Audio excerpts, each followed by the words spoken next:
বরাদ্দ শেষ হওয়ায় হিলি স্থলবন্দর দিয়ে কমেছে চাল আমদানি। আমদানি কমলেও ক্রেতা সংকটে বন্দরে কমেছে চালের দাম। এ নিয়ে বিস্তারিত জানাতে হিলি স্থলবন্দর থেকে সরাসরি যুক্ত হচ্ছেন সহকর্মী সোহেল রানা। আমরা রানার সাথে যুক্ত আছি। রানা, শুনতে পাচ্ছেন নিশ্চয়ই? হিলি স্থলবন্দরে কেমন চলছে সেখানকার চাল আমদানির বিষয়গুলো এবং দাম কমার কথা বলছি।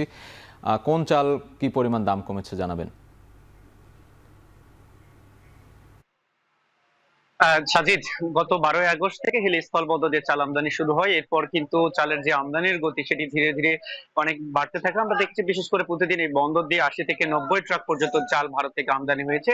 এই যে আমদানিকৃত চালগুলো এসেছিল তার মধ্যে বিশেষ করে চিকন জাতের চালই বেশি আমদানি হয়েছে এবং এর পাশাপাশি কিছু মোটা জাতের চাল আমদানি হয়েছে। এবং আমরা যেটি দেখেছি, যেহেতু শুল্ক ফ্রিতে এই চালগুলো আমদানি করেছেন আমদানিকারকরা, যার কারণে বাজারে অনেকটাই প্রভাব পড়তে আমরা দেখেছিলাম। এবং এখন যে সমস্যাটা হয়েছে যে এখন পর্যন্ত প্রায় 2 লাখ টনেরও বেশি চাল আমদানি এই বন্দর দিয়ে হয়েছে। এবং আমদানিকারকদের যে একটি সরকারি পর্যায় থেকে একটা বরাদ্দ দেওয়া হয়েছিল যে কি পরিমাণ তারা চাল আমদানি করতে পারবেন, সেটি শেষ পর্যায়ে হবার কারণে কিন্তু আমদানির যে গতি সেটি কিন্তু অনেকটাই কমে এসেছে। এখন আমরা যেটি দেখছি যে 30 থেকে 40 ট্রাক চাল মাত্র এই বন্দর দিয়ে আমদানি হচ্ছে। তবে আমদানি কম হলেও দামে প্রভাব পড়েনি, বরং দাম কিন্তু কিছুটা কমেছে আমরা দেখেছি। এর মূল কারণ হিসেবে সেটা যেটি বলছেন যে আসলে বৈরী আবহাওয়া, পাশাপাশি বন্দরের বৈরী আবহাওয়ার কারণে বন্দরে কিন্তু ক্রেতা সংকট দেখা দিয়েছে, যার কারণে তাদেরকে কম দামে চাল বিক্রি করতে হচ্ছে। এবং চালের বাজার যদি আমি আপনাকে বলি, যে সম্পা কাটারি যে চাল আমদানিকৃত রয়েছে সেটি কয়েকদিন আগেও 66 থেকে 67 টাকা কেজি দরে বিক্রি হলে সেটি বর্তমানে 62 থেকে 63 টাকা মান ভেদে বিক্রি হচ্ছে। এবং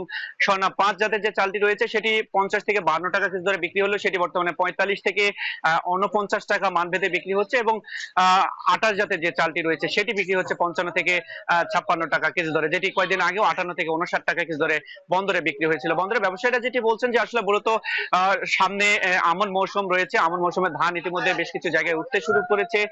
তার একটি প্রভাব রয়েছে, যার কারণে বিভিন্ন আড়তের যারা ব্যবসায়ী রয়েছেন তারা আসলে দামের ক্ষেত্রটিতে গিয়ে ভয়ে কিন্তু চাল কিনছেন না, যার কারণে বন্দরে চাল বিক্রিটা অনেকটাই ধীর গতি চলে এসেছে। পাশাপাশি কয়েকদিন ধরে একটি বৈরী আবহাওয়া বয়ে যাচ্ছে, যার কারণে বন্দরে আমদানিকারক ব্যবসায়ীরা কিন্তু চাল নিয়ে বসে রয়েছে, কিন্তু ক্রেতা সংকটের কারণে তারা বিক্রি করতে পারছে না। তারা সব মিলিয়ে বলা চলে যে আসলে বন্দরে যে আমদানি রপ্তানির গতি, সেখানে কিন্তু চালের যে গতি সেটি অনেকটাই কমে এসেছে এবং দামও কিন্তু কিছুটা কম রয়েছে এখন পর্যন্ত বন্দরে। তো সাজিদ, এই ছিল আমার কাছে হিল স্থল বন্দর থেকে চাল আমদানি দরদাম নিয়ে সর্বশেষ পরিস্থিতি।